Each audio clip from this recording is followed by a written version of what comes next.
हाँ भाई, welcome to जी। देखिए आज हम आपके लेकर आए हैं उत्तर प्रदेश की मिट्टियों और कृषि से कुछ बहुत ही महत्वपूर्ण क्वेश्चन। देखिए मैं कहीं से भी आपको कोई क्वेश्चन प्रोवाइड नहीं करा देता हूँ, ठीक है। मोस्टली मैं पूरा एग्जाम का एनालिसिस करता हूँ, सिलेबस को देखता हूँ और कहाँ से क्वेश्चन पूछे जाते हैं वो देखता हूँ, फिर मैं आपको जो वीडियो प्रोवाइड कराता हूँ, ठीक है।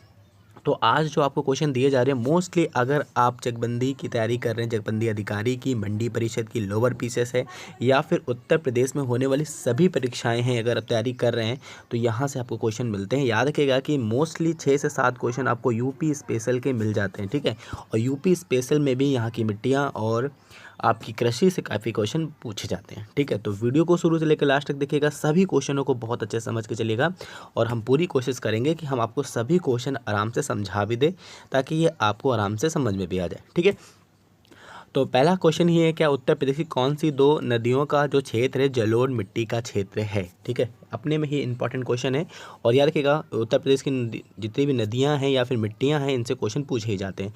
तो क्या बोल रहे हैं, उत्तर प्रदेश की कौन सी 2 नदियां हैं जिनका क्षेत्र क्या है, जलोढ़ मिट्टी का है। तो याद रखिएगा कि उत्तर प्रदेश में गंगा एवं यमुना ये 2 नदियाँ हैं जिनकी जो क्षेत्र किसका है, जलोढ़ मृदा का है। तो एक चीज़ देखिए, मैं आपको बता दूं, उत्तर प्रदेश में सबसे बड़ी नदी जो है गंगा है, उसके जस्ट बाद है यमुना। यानी अगर लंबाई में भी बात करें, चौड़ाई में भी बात करें, तो सबसे लंबी और नदी कौन सी, गंगा है, और उसके बाद नाम आता है यमुना का। ये दोनों ही नदियाँ मोस्टली कौन सी मृदा को बहा कर लेकर आती हैं, यानी कौन सी मृदा को पूरे प्रदेश में बिछाती हैं, तो वो मृदा है जलोढ़ मृदा, ठीक है। अब बात करते हैं जलोढ़ मृदा जो है, याद रखिएगा कि उत्तर प्रदेश के लगभग बहुत बड़े भूभाग में, आप ये भी बोल सकते हो कि उत्तर प्रदेश के जो भूभाग में सबसे ज़्यादा जो मिट्टी पाई जाती है वो है आपकी जलोढ़ मृदा, ठीक है। तो यहाँ से कई क्वेश्चन आपके तैयार होंगे, तो आप इन सब चीज़ को समझ कर चलिएगा, ठीक है। फिर बात करते हैं कि उत्तर प्रदेश में पाए जाने वाली प्राचीन एवं नवीन जलोढ़ मृदा को किस नाम से जाना जाता है। ये भी बहुत ही अच्छा क्वेश्चन है। क्या बोल रहे हैं, उत्तर प्रदेश में पाई जाने वाली प्राचीन एवं नवीन जलोढ़ मृदा को किस नाम से जाना जाता है। देखिए आपको मैं एक चीज़ बता दूं इसके बारे में भी, नवीन और आपका प्राचीन, ये दोनों ही बात किसकी कर रहे हैं, जलोढ़ मृदा की। देखिए पहले क्या होता था कि जो आपकी नदियां हैं गंगा और यमुना, ये उत्तर प्रदेश के कई क्षेत्रों में होकर बहती थी, यानी इन पर ना कोई बांध थे और ना ही किसी प्रकार का कोई मतलब बाउंडेशन था। तो ये नदियां बारिश के समय में उफनाती थी और जिस डायरेक्शन में इनको बहना था वो बहती थी। लेकिन अब प्रेजेंट टाइम में ऐसा कुछ नहीं है, इनका एक अपना क्षेत्र हो गया है, ये वहीं से बहती हैं और इनको ज़बरदस्ती बहाया भी जाता है, क्योंकि बहुत सारे डैम हैं जो इनको ऊपर बना दिए गए ताकि नदियाँ इधर उधर से कहीं पर ना बहें, ठीक है। तो अब इससे होता क्या है कि देखिए जहाँ अब भी क्या है, इन नदियों का पानी जाता है, तो जब बाढ़ आती है तो ये अपने साथ बहुत सारी मिट्टी बहा कर लेकर आती हैं। तो जब ये नदियाँ, जब दिन में पानी धीरे धीरे कम होता है पर ये अपनी भारी मिट्टियों को छोड़ जाती हैं, तो ये मिट्टियाँ बनती हैं जलोढ़ मिट्टियाँ, ठीक है। ये बात समझ में आ रही है। तो आप ये क्या बोल रहा है कि नवीन मतलब यानी अभी भी जहाँ पर ये मिट्टियाँ आ रही हैं, यानी इन नदियों के थ्रू अभी भी जो मिट्टियाँ आ रही हैं, इन्हें हम बोलेंगे नवीन जलोढ़ मृदा। और अब जहाँ ये नदियाँ पानी नहीं ले जा पा रही हैं, उन्हें हम क्या बोलेंगे, प्राचीन मृदा, क्योंकि अब यहाँ पे नदियों का पानी भी नहीं पहुँच रहा है, तो ये मिट्टियाँ भी नहीं पहुँचेंगी, ठीक है। तो इन्हें बोलते हैं बांगर प्राचीन मृदा। बांगर मतलब अब इनमें क्या है, धीरे धीरे जितने भी जैविक तत्व हैं वो खत्म होते जा रहे हैं। क्यों, सिंपल बात, नदियाँ नहीं ला पा रही न्यू मिट्टी, तो इनमें अब जैविक तत्व भी नहीं मिल पा रहे हैं। तो धीरे धीरे अब क्या दिख रहा है कि इनमें से जो जितने भी इनके जैविक तत्व हैं या उपजाऊ क्षमता है इनकी, धीरे धीरे क्या हो रही है, खत्म होती जा रही हैं। लेकिन खादर, इसे बोलते हैं नवीन मृदा, यहाँ पर क्या है, अभी भी नदियाँ आ रही हैं, मिट्टियाँ लेकर आ रही हैं, तो ये क्या है, अपने साथ अभी भी ये जो बढ़िया मिट्टी बना रही हैं, ठीक है। तो यार क्या, जो प्राचीन मृदा है उसे क्या बोलते हैं, बांगर, और किसको, जलोढ़ मृदा को। और जो नवीन है उन्हें क्या बोलते हैं, खादर, यानी इसमें उपजाऊ क्षमता अभी बहुत है, ठीक है। तो दोनों ही फैक्ट आपको समझ में आ गए होंगे मेरे हिसाब से, ठीक है। चलिए अब बोल रहे हैं कि जलोढ़ मृदा का निर्माण किससे होता है। ये क्वेश्चन भी बहुत पूछा जाता है, याद रखिएगा, जलोढ़ मृदा का निर्माण किससे होता है। देखिए मैंने अभी आपको बताया था ना, ये नदियाँ अपने साथ जो मिट्टियाँ बहा कर लेकर आती हैं तो वो कीचड़ के रूप में होता है। सिंपल सी बात है, जब उसमें पानी है तो मिट्टियाँ कैसी है, कीचड़ के रूप में, तो सबसे पहले कीचड़ मिला होगा, ठीक है। जितनी भी नदियाँ हैं, चाहे वो आपकी गंगा हो, ठीक है, या फिर आपकी यमुना, ठीक है। हमने अभी आपको बताया कि ये दोनों ही नदियाँ क्या हैं, सर्वाधिक जलोढ़ मृदा का निर्माण करती हैं। तो ये दोनों ही नदियाँ कहाँ से आ रही है, हिमालय से, ठीक है। तो देखिए हिमालय से जब आ रही हैं तो इसमें बालू क्यों होगी, क्योंकि ये पत्थरों के टुकड़ों से बनती है, ठीक है। तो जब पत्थर एक दूसरे से टकराते हैं तो वो बहुत पिस जाते हैं, तो वो क्या बन जाते हैं, बालू बन जाते हैं। तो ये देखिए यहाँ पर मिट्टियों के साथ बालू भी होगा और फिर काप होगा। काप मतलब जो कीचड़ बहुत ज़्यादा गाढ़ा हो जाता है उसे हम बोलते हैं काप। और काप में क्या होता है, देखिए काप भी बहुत ज़्यादा क्वेश्चन पूछा जाता है। देखिए काप में क्या क्या होता है, काप में एक आपका होगा जो मृत शरीर होंगे, जैसे कि जो नदियों के क्षेत्र में जो भी जीव जंतु आएंगे या जो भी पेड़ पौधे आएंगे वो क्या होंगे, नदियों के साथ मिल जाएंगे, ठीक है। तो ये क्या होंगे, इन्हें बोलते हैं काप। और इसमें जीवाश्म की मात्रा बहुत अधिक होती है। जीवाश्म मतलब मृत शरीरों की मात्रा बहुत अधिक होती है, जिस कारण जलोढ़ मृदा क्या हो जाती है, उपजाऊ हो जाती है, ठीक है। तो ये 3 चीज़ याद रखिएगा, एक तो आपका है कीचड़, दूसरा है बालू और काप। ये तीनों ही जो है जलोढ़ मृदा में पाए जाते हैं, ठीक है।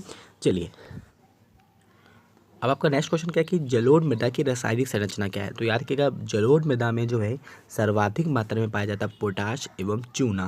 ये क्वेश्चन बहुत बार पूछा जाता है, याद रखिएगा काफ़ी हाई लेवल के एग्जाम्स में पूछा जाता है ये क्वेश्चन यूपी के।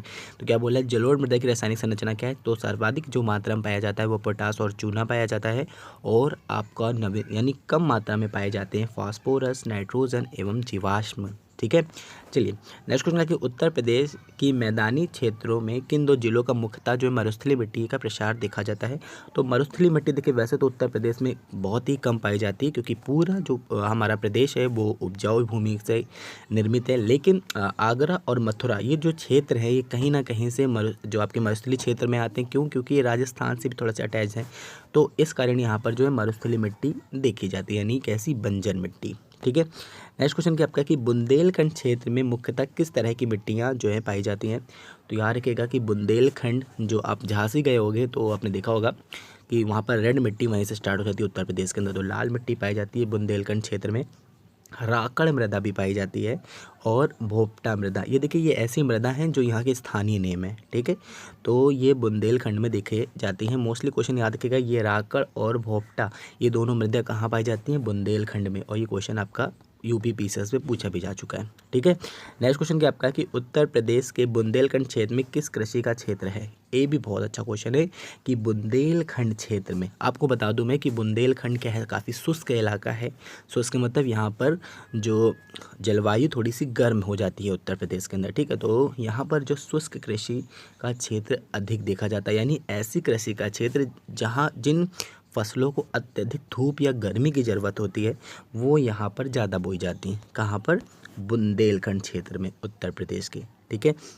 काली मिट्टी का उत्तर प्रदेश में किस क्षेत्र में जो है पाई जाती है। तो याद रखिएगा काली मिट्टी भी बुंदेलखंड में देखी जाती है। मोस्टली जो लाल मिट्टी का क्षेत्र है बुंदेलखंड, लेकिन कुछ कुछ क्षेत्रों में क्या है, काली मिट्टी भी देखी जाती है, ठीक है। चलिए नेक्स्ट क्या कि उत्तर प्रदेश के बुंदेलखंड क्षेत्र में किस तरह की फसल का उत्पादन प्रमुख है। ये भी बहुत अच्छा क्वेश्चन है कि उत्तर प्रदेश के क्षेत्र में किसका उत्पादन प्रमुख है। तो देखिए सोयाबीन का, ठीक है। किसका क्षेत्र इंपॉर्टेंट है, सोयाबीन का। आपने देखा होगा कि मध्य प्रदेश जो है सोयाबीन के उत्पादन में प्रमुख है। और याद रखिएगा बुंदेलखंड जो है क्षेत्र वो मध्य प्रदेश और यूपी का ही क्षेत्र है, और यहाँ पर सोयाबीन की कृषि बहुत अधिक की जाती है, ठीक है। नेक्स्ट क्या कि उत्तर प्रदेश के रुहेलखंड क्षेत्र में किस कृषि का क्षेत्र है। तो यार कपास की कृषि की जाती है रुहेलखंड के क्षेत्र में। नेक्स्ट क्या कि उत्तर प्रदेश के क्षेत्र में सर्वाधिक चावल की कृषि की जाती है। तो यार रखिएगा क्षेत्र पूछा जा रहा है, आपको याद रखना है कि उत्तर प्रदेश में चावल की कृषि बहुत अधिक नहीं होती, यानी हम फर्स्ट स्थान नहीं रखते हैं, लेकिन यहाँ पर जो फिर भी चावल की कृषि की जाती है तो तराई क्षेत्र और पूर्वी उत्तर प्रदेश के अंदर जो है आपकी चावल की कृषि देखी जाती है, ठीक है।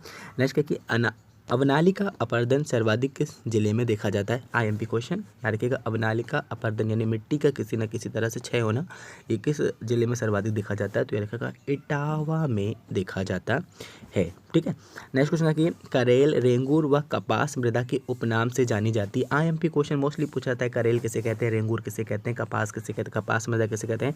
तो इनका उपनाम किसका है, ये काली मिट्टी का उपनाम है, ठीक है। नेक्स्ट कि कल्लड़ मृदा किसे कहते हैं। आईएमपी क्वेश्चन क्या बोल रहे हैं, कल्लड़ मृदा किसे कहते हैं। तो याद रखिएगा लवड़ी मृदा को बोलते हैं कल्लड़ मृदा, ठीक है। नेक्स्ट कि उत्तर प्रदेश के लगभग सभी क्षेत्रों में बोई जाने वाली फसल कौन सी है। याद रखिएगा कि उत्तर प्रदेश के लगभग सभी क्षेत्रों में बोई जाने वाली फसल है आपकी है गेहूँ, ठीक है। फिर क्या कि मूंगफली के उत्पादन में उत्तर प्रदेश कौन सा क्षेत्र विख्यात है? तो यार क्या रुहेलखंड जो है मूंगफली के उत्पादन में प्रमुख क्षेत्र है। ठीक है।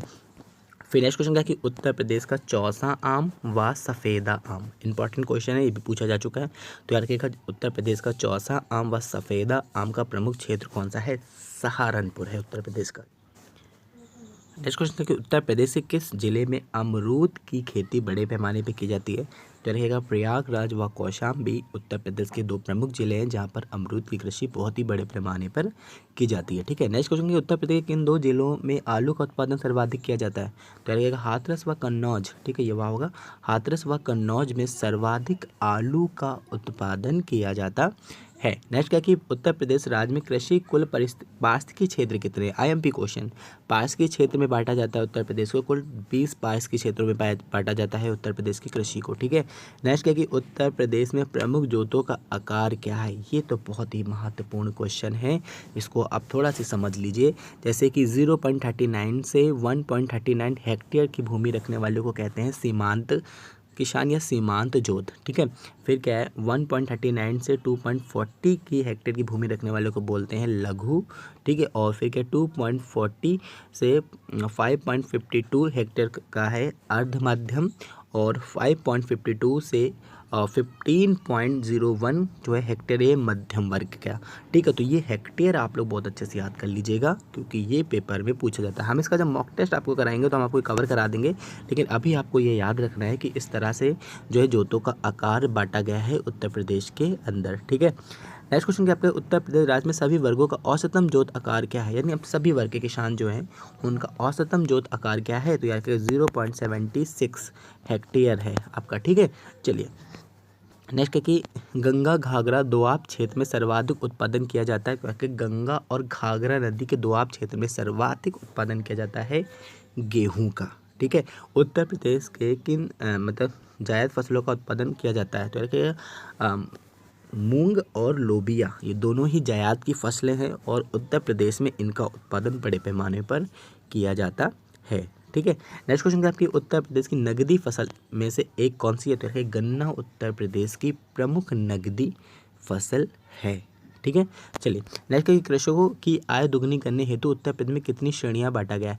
देखिए इसको 3 श्रेणियों में बांट दिया गया है। देखिए इसमें से जो विकसित जिले कितने हैं? 19 जिले, यानी ऐसे जिले जो अपनी कृषि क्षेत्र में बहुत ज़्यादा विकसित हैं, यहाँ के किसान भी काफ़ी विकसित हैं, इनको बहुत ज़्यादा डेवलपमेंट की ज़रूरत नहीं है।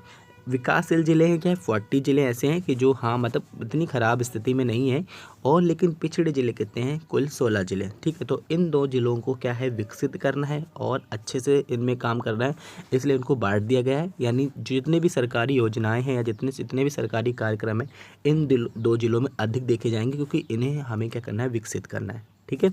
तो इस कारण इसे क्या 3 श्रेणियों में बांट दिया गया है। ठीक है।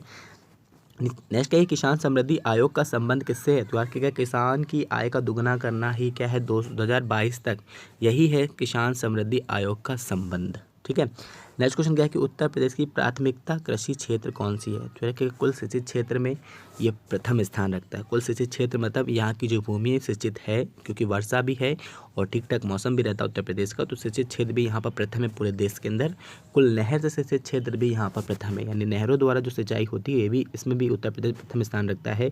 और कुल ट्यूबवेल से जो सिंचाई होती है इसमें भी ये कुल होगा। ठीक है। इसमें भी क्या है उत्तर प्रदेश प्रथम स्थान रखता है। एक क्वेश्चन तो मोस्टली पूछा जाता है कि नलकूपों से सर्वाधिक सिंचाई किस प्रदेश में होती है? तो एक उत्तर प्रदेश के अंदर होती है, यानी कुल सिंचित क्षेत्र भी प्रथम है, कुल नहर सिंचित क्षेत्र भी प्रथम है, और कुल ट्यूबवेल सिंचित क्षेत्र में भी उत्तर प्रदेश प्रथम स्थान पर है।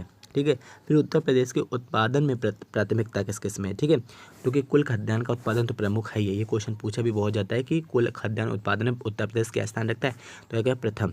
कुल गेहूं उत्पादन में भी उत्तर प्रदेश प्रथम स्थान रखता है, कुल गन्ना उत्पादन में भी उत्तर प्रदेश प्रथम स्थान रखता है, आलू, अमरूद, सब्जी, आम, तरबूज, आंवला में भी उत्तर प्रदेश क्या है प्रथम स्थान रखता है। और ये क्वेश्चन बनते हैं आपके, अच्छे से आप लोग ये सब याद रखिएगा। ठीक है। नेक्स्ट क्या कि भैंस के दूध चीनी उत्पादन दूध उत्पादन में भी प्रमुख जो है उत्तर प्रदेश का स्थान क्या है प्रथम ही है।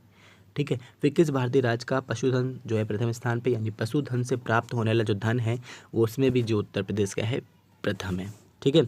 नेक्स्ट क्वेश्चन क्या है कि कुल जो है कृषि योग्य भूमि में उत्तर प्रदेश का स्थान कौन सा है। तो यहाँ पर थोड़ा सा हम बिगड़ जाते हैं, यहाँ पर हमारा स्थान थर्ड है, क्योंकि फर्स्ट स्थान पे है राजस्थान। कृषि योग्य भूमि का मतलब यही होता है कि ऐसी ज़मीन जहाँ पर आराम से सभी जो तकनीकी हैं वो पहुँच सके, आराम से जोत बढ़ सके। मतलब क्यों जोत बढ़ सके, क्योंकि भूमि सपाट होनी चाहिए। लेकिन उत्तर प्रदेश की पूरी भूमि सपाट नहीं है, लेकिन राजस्थान की भूमि पूरी तरह से सपाट है, क्योंकि यहाँ पर बहुत ज़्यादा मतलब ऊबड़ खाबड़ स्थान नहीं देखे जाते, तो यहाँ पर जोतों का आकार बड़ा हो जाता है। लेकिन उत्तर प्रदेश में ऐसा नहीं है, क्योंकि यहाँ पर थोड़े थोड़े जगह पर क्या है, जो हमारी भूमि का आकार वो चेंज होता रहता है। ठीक है, तो इसमें हम थर्ड स्थान पर है, प्रथम स्थान पे आपका राजस्थान है। तो देखिए ये आपकी यूपी के कुछ कृषि और इम्पॉर्टेंट जो फसल उत्पादन है, मिट्टियाँ हैं, उनसे वीडियो था, और ऐसे क्वेश्चन पूछे जाते हैं। आप एग्ज़ाम देने जाएंगे तो आपको खुद पता चल जाएगा। आई होप आपको ये वीडियो पसंद आएगा। अगर आए तो please like and share. Thank you.